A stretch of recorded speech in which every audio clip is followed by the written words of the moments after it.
በዘመናዊው ዓለም አኗኗሩን በማቅለል የሚያውቁት የብርሃን ባንክ የሞባይል ባንክ አገልግሎት አሁን ደግሞ የበለጠ ዘመነው ለአጠቃቀም ምቹና ቀላል ሆኖ ለአንድሮይድ ሞባይል ስልክ ተጠቃሚዎች ቀርቧል።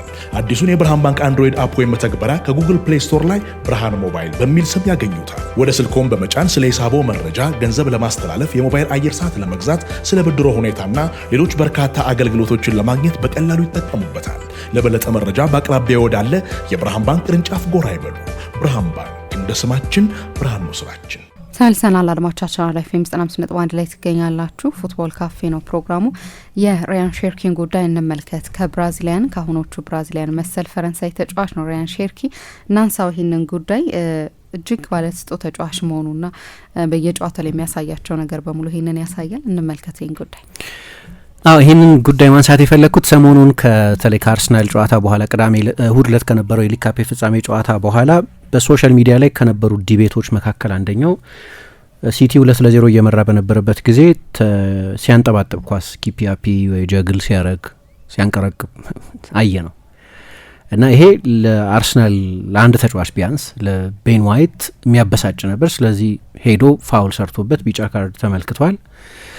ግን በዛው ተመሳሳይ ክስተት ጊዜ የጓርዲዮላን ፊት ዳይሬክተሩ አሳይቶን ነበር እና ጓርዲዮላ ደስተኛ አልነበርም ተጫዋቹ ባደረገው ነገር። በግልጽ ያንን አይነት ሁኔታ እንዳልወደደው፣ ያንን ሾው እንዳልወደደው የሚያሳይ ነው። ስለዚህ አርሰናል ተጫዋች ብቻ ሳይሆን ወይ አርሰናል ተጫዋቾች ብቻ ሳይሆኑ የማንቸስተር ሲቲው ማሰልጣኝ በራሱ ቡድን ተጫዋች ሁኔታ ደስተኛ አልነበርም።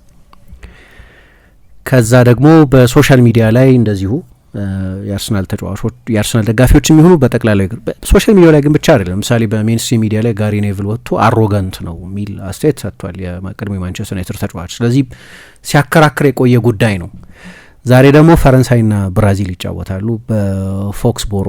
ዛሬ የዓለም ዋንጫ ከመደረጉ ከ2 ወር ተኩል በፊት የሚደረግ ነው እና የወዳጅነት ጨዋታ ቢሆንም ፈረንሳይ ከብራዚል ሲገናኙ በእግር ኳስ ውስጥ ባላቸው ስም ምክንያት 7 የዓለም ዋንጫዎች ያሸነፉ ሀገራት፣ ብዙ ሱፐርስታሮች ያፈሩ ሀገራት የሚቀጥለው የዓለም ዋንጫ በሚደርስበት ጊዜ የዓለም ዋንጫውን ያሸንፋሉ በሚል ብዙ ናቹራሊ ብዙ ከሚገመቱ መካከል ናቸው። ከ11 ዓመት በኋላ ነው ለመጀመሪያ ጊዜ የሚገናኙት። ያኔ ካረም ቤንዜማ የፈረንሳይ ብሔራዊ ቡድን ተጫዋች ነበር። በስታድ ደ ፍራንስ የተደረገና ብራዚል 3-1 ያሸነፈችበት ጨዋታ ነበር።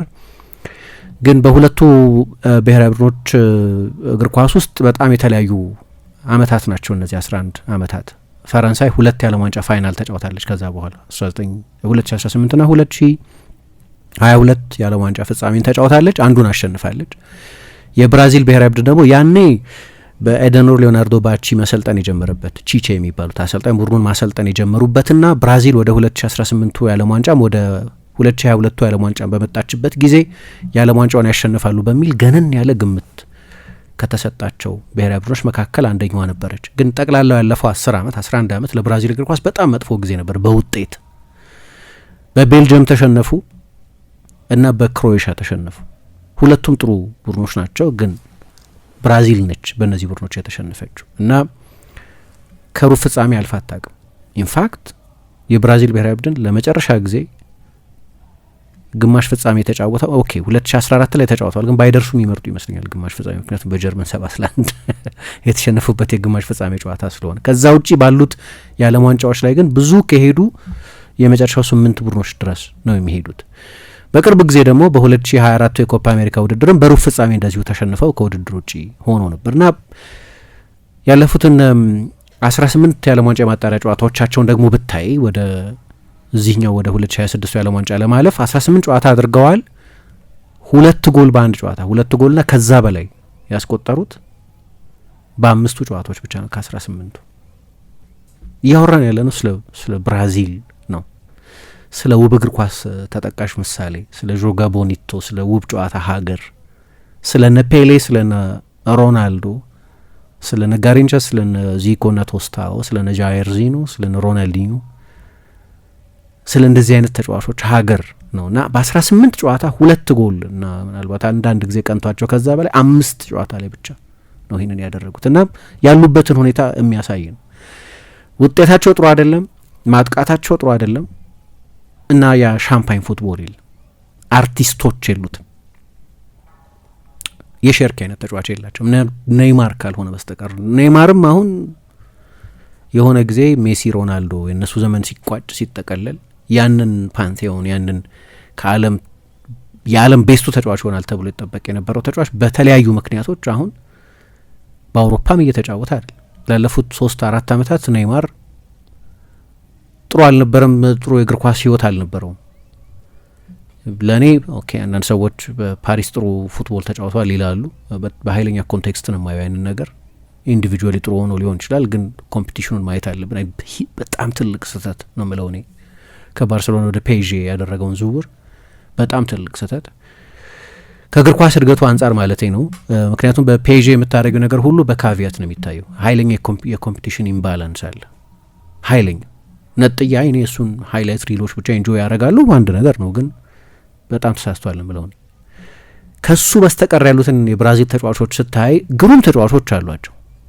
ቪኒሽስ፣ ራፊኛ አይነት ተጫዋቾች አሏቸው። ጥሩ ጥሩ ተጫዋቾች ናቸው እነዚህ። ግን አንዱንም አርቲስት አልለው በሚያደርጉት ነገር የተዋጣላቸው ተጫዋቾች ናቸው። ቪኒሽስ ትላንት ስናነሳ እንደነበር በጣም ጥሩ ሞር አውሮፓዊ የሚመስል የክንፍ ተጫዋች፣ ራፊኛ ታግቶ የሚሰራ ኃይለኛ ፕሮዳክቲቪቲ ያለው ግን አውሮፓዊ የሚመስል እንጂ የብራዚል ተጫዋቾች ፍሌር ያሏቸው ተጫዋቾች አይደሉም። ሼርኪ እግር ስር ኳስ በምትገባበት ጊዜ እንዳልኩት በቀደም ለምሳሌ ኳሱን የያዘ 10 ቁጥር መለያን የለበሰው 3 ኪፒ አፒ 3 ጊዜ ኳሱን አንጠባጠበና የምታዩ ኮንፊደንስ የምታዩ ቴክኒካል ኤክሰለንስ እና ነገር አቅልሎ የማየት የብራዚላውያን የእግር ኳስ የማያ ሌንስ ያለውን ነንሻላንስ የሚሉት እነሱ በቃ ዘና ያለ ተጫዋች ነው። እዛ ጨዋታ ላይ ብቻ አይደለም ግን ያንን ያደረገው በሌሎች ብዙ ጨዋታዎች ላይ ያደርገዋል። ይሄን ለዚህ ነው እዚህ ስብስብ ውስጥ ካሉት ብራዚላውያን ተጫዋቾች ይልቅ ኖርማሊ ስለ ብራዚል ተጫዋቾች የምናስበው አይነት ክህሎት ያለው ያ አይነት የአርቲስት ጠባይ ያለው እግር ኳስን በአርት ፎርም ለምንወድ ሰዎች በጥበብነቱ ለምንቀበል ሰዎች ያንን አይነት ጥበብ የሚሰጥ ቀጥሎ ምን እንደሚያደርግ የማይታወቅ ራቦና ያለው ኤላስቲኮ ያለው ኪፒ አፒ ያለው ሁሉም ብራዚል ተጫዋቾቿን ስናስብ የምናስባቸው አይነት ቴክኒካዊ የማዝናናት ችሎታ ያለው ማለት ነው። በሚያደርገው ድርጊት ምክንያት በውጤት ብቻ ሳይሆን ግን በአርት ፎርም ምክንያት ብራዚል እንዲህ አይነት ተጫዋቾች ማፍራት ነው ያቆመችው። ለዚህ ነው ኔይማር እንዲህ ባንካሴም እያለ በቃ እንደምንም ይጫወት የሚባል ያላቸውም የእሱ አይነት ጂኒየስ አልነበራቸውም ላለፉት 15 ዓመታት በወጥነት ይህንን ያደረገ ብራዚልን ከሌላው ዓለም የሚለዩት ልዩ ተጫዋቾች አሉ ማለት ነው። ከነሱ መካከል ኔይማር የመጨረሻው ዝርያ የሚመስል ሩድ ሁሊት የቀድሞ የኤስ ሚላን የሆላንድ ብሔራዊ ቡድን ታላቅ ተጫዋች ምን ይላል? እግር ኳስን በተመልክ የት ሄዱ እነዛ ድሪብለሮች? የት ሄዱ ኢኒሼቲቭ የሚወስዱ የሆነ ምታት የሚፈጥሩ? አሁን ሁሉም ፓስ ፓስ ፓስ ፓስ ፓስ ፓስ እና ሴሞር አንድ አይነት ነው ሁሉም ተጫዋች ይላል። ዚጎ ስፖርት የሚባል የሆላንድ ሚዲያ ላይ በቅርብ ጊዜ ቀር አልወደውም። በዚህ ዘመን ያለውን በሲስተም የታሰረ እግር ኳስ ያንን ኢንዲቪጁዋል ተጫዋቾች ያሳጣን፣ በግል የሆነ ነገር ማድረግ የሚችሉ ተጫዋቾችን ያሳጣን። ጉልበትና ጡንቻ ብቻ የበለጠ መዝለል፣ የበለጠ መጋጨት፣ የበለጠ ታክል መውረድ፣ የበለጠ መሮጥ፣ የበለጠ በኢንቴንሲቲ መሮጥ፣ እነዚህን ያሟሉ ተጫዋቾችን ብቻ በሚቀበል በዚህ ዘመን ውስጥ እነዛን አርቲስቶች አጣን ይላል። የፓወርና የመስል ዘመን ሆነ ይላል እና ሼርኪ በዛ መሀል ራቦና አሳየ ከሰንደርላንድ ጋር። ያቺን ራቦና ለፊልፎደን ነበር ክሮስ ያደረጋት። በቃ ሳስበው ሼርኪን ካሰብኩት ማስበው በሊዮንም በነበረበት ጊዜ ያ የዛሬ 20 ዓመት ምናምን በፊት የነበሩ 10 ቁጥር አርቲስቶች አሉ አይደለም፣ ልክ እነሱን የሚመስል አይነት ካራክተሪስቲክስ ነው ያለው እና አንደኛው ባህሪው ሁሌ በባህሪያቸው ወጣ ያሉ ናቸው ይባላል። 10 ቁጥሮች ፌመሶቹ 10 ቁጥሮች አንደኛው የአሰልጣኝን ትእዛዝ ኢግኖር ማድረግ መቻል። እኔ ብዙ ጊዜ ኢግኖር የሚያደርገው ይመስለኛል ጓርዲዮላ ራሱ ስለተናገረ ማለት ክንፍ ላይ ቆይልኝ ይለዋል፣ ግን ወደ መሀል መግባት የመሰለኝ ጊዜ እገባለሁ ይል። ሜቢ አሁን ያለው የጓርዲዮላ ቨርዥንም ምናልባት እንዲህ አይነቱን ነገር የሚታገስ ስለሆነ ሊሆን ይችላል። የዛሬ 10 ዓመት ቢሆን ያስወጣዋል፣ አይጫወተውም። ቲየሪ ሄንሪ አንድ ምሳሌ ይናገራል። የክንፍ ተጫዋቾቹን ሀይ ኤንድ ዋይድ እንዲጫወቱ ነው የሚፈልገው። ባርሴሎና ውስጥ አሰልጥኖታል። እና ከሊዮን ጋር ነበር የተጫወተው ይላል ካልተሳሳትኩ። ያንን ጨዋታ ነው የጠቀሰው። በቃ የክንፍ ተጫዋች ነበር ኦምሪ። የአርሰናሉን ኦምሪን በባርሴሎና ያላየንበት አንደኛው ምክንያት አርሰናሉ 9 ቁጥር ነበር፣ የሙቭመንት ነጻነት ነበረው፣ ቬንገር አይገደቡትም እንደዚህ።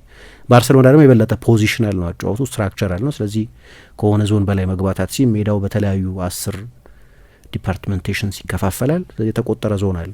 አሁን አንተ ላይ እና ወደ ጎን ለጥጠ እንድትጫወት መፈልገ የክንፍ ተጫዋች ነበር። ለነገሩ በራይካርድም ጊዜ እንደዛ ነበር። ግን ፔፕ የበለጠ ኢንፈሲስ ይሰጣል፣ ለዞኖች ትኩረት ይሰጣል። እና ወደ መሀል እየገባው ነበር የምጫወተዋል። በቃ አርሰናል ውስጥ እንደለመድኩት ነገር ወደ ኢንሳይድ እየገባው ወደ መሀል ወደ ግራም እየወጣው ወደ መሀል እየተመለስኩ ምናምን እና 2 ጎል አስቆጥሬ 2-0 እየመራ ነው ደስ ብሎ ምናምን የገባውታል። ሲያየኝ ተናደደ አለ። ወዳ ከረፍት በኋላ ካስወጣኛል። ረፍት ሰዓት ላይ ሁለተኛው አጋማሽ ሲጀምር አልተመለሰም ሜዳ ውስጥ። ያ የፔፕ ቨርዥን ቢሆን ሼርኪ አይጫወትም። በጣም ስትሪክት ነው ፔፕ። አሁን ግን ምናልባት ባለበት እድሜ እግር ኳስን በሚያይበት አስተያየት በመጠኑ መለወጥም ምክንያት ሊሆን ይችላል። ግን ስለ ኳስ ሲናገር ነው ይላል መሰለሽ እንደ ድመቴ ነው ማለት አለ። ድመት የምትጠጋው አይጎዳኝም ብላ የምታስበውን ሰው ነው። ይጎዳኛል ብላ የምታስበውን ሰው ጥፍሯን አውጥታ ነው ልታጠቃው የምትሞክረው፣ ራሷ ልትከላከል የምትሞክረው። ኳስ እንደዛ ነው። ከሬስ ማድረግ መንከባከብ ፈልጋለሁ። በቃ የአይነት ከኳስ ጋር ያለውን ሪሌሽንሽፕ በተመለከተ አንድ ከፍራንስ ፉትቦል ጋር የነበረው ቃለ ምልልስ ላይ ሲናገር እንደዛ ነው ያለው። ግን ሁሉም ሰው ይስማማበታል ማለት አይደለም። እንዳልኩት ጋሪ ኔቭል እግር ኳስን የሚያይበት አይን አለ። የኪኪን ረሽ ሰው ነው። በቃ የእንግሊዝ እግር ኳስ በቀደም እንዳልኩት ዳይሬክት ፊዚካል ክሮስ፣ መጋጨት፣ መፋለም ምናምን ታክል መውረድ በነበረበት ጊዜ የነበረ ሰው ነው ብቻ ሳይሆን የወቅቱ የእንግሊዝ እግር ኳስ ታዋቂያዎች እነዚህ ናቸው። ለዚህ ነው ማለት ማማ ለምሳሌ አይ ሰለቸኝ አርት አጣሁ ምናምን ካለ ወል አንተ ወደ ነበርክበት ዘመን ነው እየተመለሰ የነበረው። ያኔ የነበረው ሲጫወት የነበረበት ዘመን እሱ እንደዚህ አይነት ነው እግር ኳስን የእንግሊዝ እግር ኳስ ዴፊኒሽን። ስለዚህ የሼርኪን አይነት ክህሎት አሮጋንስ ምናምን ብሎ ቢያስብ አልፈርድበትም። የእንግሊዝ እግር ኳስ ካልቸር እንዲህ አይነቱን አርቲስትሪ የሚቀበል ባለመሆኑ ምክንያት አሁን መለየት የሚያስፈልገው ምንድነው? ለምሳሌ የተጋጣሚ ቡድን ተጫዋች እያሸነፍኩ ነው ብሎ ሲያውደም 0-0 ቢሆን ያንን አያደርግም። 1-0 እየተመሩ ቢሆን ያንን አያደርግም።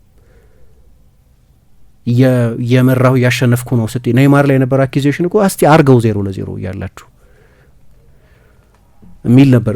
ኔይማርም በእንደዚህ በምንድነው ሾቦቲንግ ነው የሚሉት እነሱም ራቦናውን ይሞክራል፣ የሆኑ ነገሮች ያደርጋል። አሁን ፔፕ ያልወደደው የሚመስለኝ ያንን ሴንስ ኦፍ ኮንፈርት ነው። አሸንፎናል ጨዋታውን የሚለውን ኮንፈርት ነው። አላቅም፣ አልተናገረም ስለዚህ ጉዳይ።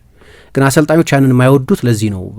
ያንን ቡድን በቃ አሸንፌዋለሁ ብሎ ሲያስብ ነው አንድ ተጫዋች የሚያደርገው። ግን ለምሳሌ ምክንያቱም ሲሪየስ እየሆነ አልነበረም እዛ ጋር እና ተቀባይነት አለው። ሁለት አሸንፏል። ስለዚህ በማሸነፍ ስሜት ውስጥ ሆኖ የሚያደርገው ነገር ነው። ግን ልክ አሁን ያቺ ኪፒያፒ ውጤቱ 0-0 ቢሆን ያደርገዋል? አላደረገውም። አድርጎት አያውቅም ከዛም በፊት አታረጊውም። ኖርማሊ እንዲህ አይነቱን ነገር ለዛ ሊሆን ይችላል። ይሄ አሁን ፕሮፌሽናል አለመሆን ነው ብለው አንዳንድ ልክ እግር ኳስ ውስጥ ያሉ ሰዎች የማይወዱት። ምሳሌ ናኒ እንደዚህ አድርጎ ነበር። ናኒ ሲያደርገው አርሰናል 4-0 እየመሩ ነበር። አሁን 0-0 ቢሆን ፈርጉሰን አይቀበሉትም። ኖርማሊ ፈርጉሰን የሚወዱት ነገር አይደለም እንዲህ አይነቱን ነገር። ግን አንዳንዴ የማይወደደው ነገር እንትን አይደለም። የሆነ ውጤቱ ሀይ ስቴክ ቢሆን ወይ እንደዚ አይነት ነገር ቢሆን አታደርጉትም ነው አንዱ ክርክር። ሁለተኛ ያው ፌሎ ፕሮፌሽናልን ሪስፔክት ማድረግ እንደዚህ የሚሉት ነገር አለ። እኔ ለእንግሊዝ እግር ኳስ በተለይ እንደዚህ በጣም በበዛ ሁኔታ ፊዚካል እየሆነ ላለ የሚታጣው ነገር ብዙ በመሆኑ ምክንያት ማለት በቻምፒየንስ ሊግ በመሳተፍ የሚገኘው ብዙ፣ ባለመሳተፍ የሚታጣው በጣም ብዙ፣ በእንግሊዝ ፕሪሚየር ሊግ በመቆየት የሚገኘው በጣም ብዙ፣ የሚታጣው በጣም ብዙ እየሆነ ሲመጣ እያንዳንዷ የመከላከል ስንፍና ሚሊዮኖች የምታስገኝ የምታሳጣ ልትሆን የምትችል በመሆኗ ምክንያት የመከላከል ስኬት ሊያሳጣ የሚችል በመሆኑ ምክንያት እግር ኳስ ሪስክ ፍሪ የሆነ ነው። በተለይ የእንግሊዝ እግር ኳስ ሀብት አለው፣ ግን የሀብቱ ስርዓትም የሆነ ይመስላል የእንግሊዝ እግር ኳስ እና በዛ ምክንያት አብዛኞቹ ጨዋታዎች በእንግሊዝ እግር ኳስ የምናያቸው አብዛኞቹ ጨዋታ በቀደም እንዳነሳሁት በቃ የቆመ ኳስ የበዛባቸው፣ የመከላከል ኦርጋናይዜሽን ሚስተዋልባቸው፣ በቻምፒየንስ ሊግ ከምናየው በጣም የተለየ የሚሆነው ለዚህ ነው። ራሳቸው እንግሊዞች ወደ ቻምፒየንስ ሊግ ሲመጡ ሌላ አይነት ባላጋራ ነው የሚገጥማቸው። እንደ ዘንድሮ የእንግሊዝ የመከላከል እግር ኳስ ወተር ታይቶ ነው አያውቅም። አታይም፣ መዝናኝ የሆነ የሚያዝና ፈታ የሚያደርግሽ ነገር አታይም።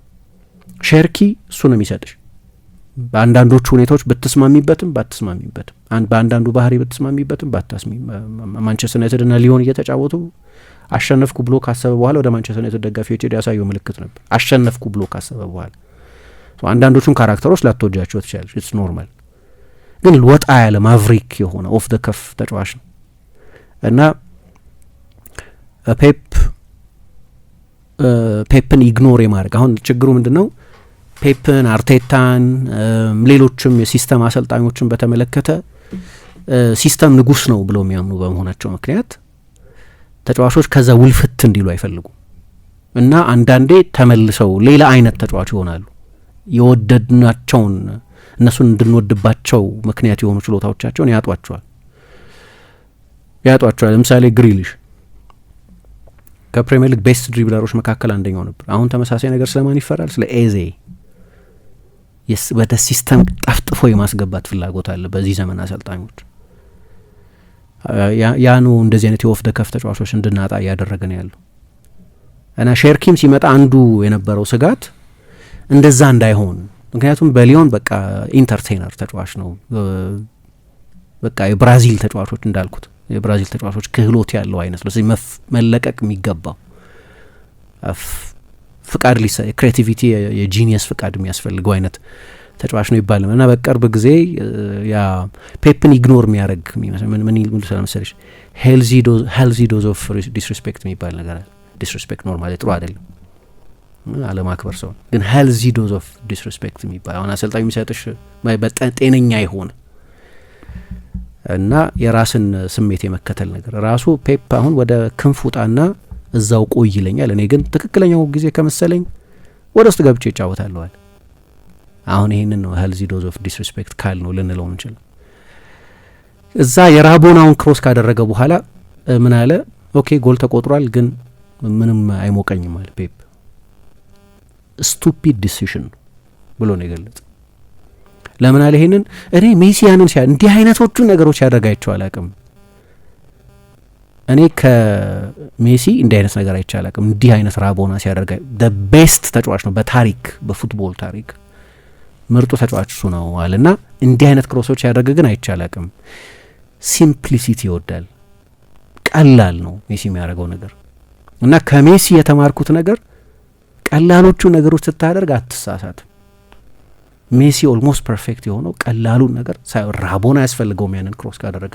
ራቦና ከባድ ቴክኒክ ነው ሲሰራ ልክ ነው ዋው ነው ልትሉ ትችላለች። ካልሰራ ግን ብዙ ጊዜ ደግሞ አይሰራም፣ ስህተት ይሆናል እና ያንን አጋጣሚ እናጠዋለን። ሜሲ ሲምፕል ነው ያደርገው አለ። አሁን እዚህ ጋር ያለኝ ክርክር ምን መሰለሽ? እሺ ሜሲ የራቦና ሰው አይደል። ሜሲ እግር ኳስ ልጫወት የሚገባበት መንገድ ይሄኛው መንገድ ነው ብሎ ያምናል። ያ የሜሲ እምነት ነው። ግን ሜሲ ብቸኛው ታላቅ ተጫዋች አልነበር በእግር ኳስ ታሪክ ውስጥ። አንዱ ታላቅ ተጫዋች ነበር፣ ሜቢ ከሁሉም ግን አንዱ ታላቅ ተጫዋች ነበር። ያ የሜሲ የእግር ኳስ ኢንተርፕሪቴሽን እንጂ የእግር ኳስ አማልክት በድንጋይ ታብሌቶች ላይ ያስቀመጡት የእግር ኳስ ሕግ አይደለም። የሜሲ ያጫወት አንድ መንገድ ነው፣ አንድ እሱ የመረጠው ስልት ነው። ሮናልዲኞ፣ ኔይማር፣ ሬቬሊኞ፣ ዣይርዚኖ፣ ዚዳን፣ ሌሎች አርቲስቶች ደግሞ የሚጫወቱበት መንገድ አለ።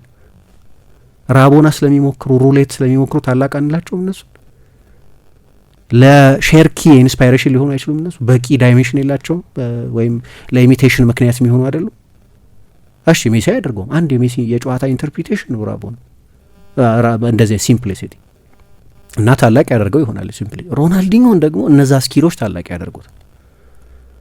ሰው በዚዳን በሮናልዲኞ በሌላ ተጫዋች ኢንስፓየርድ ሊሆን ይችላል።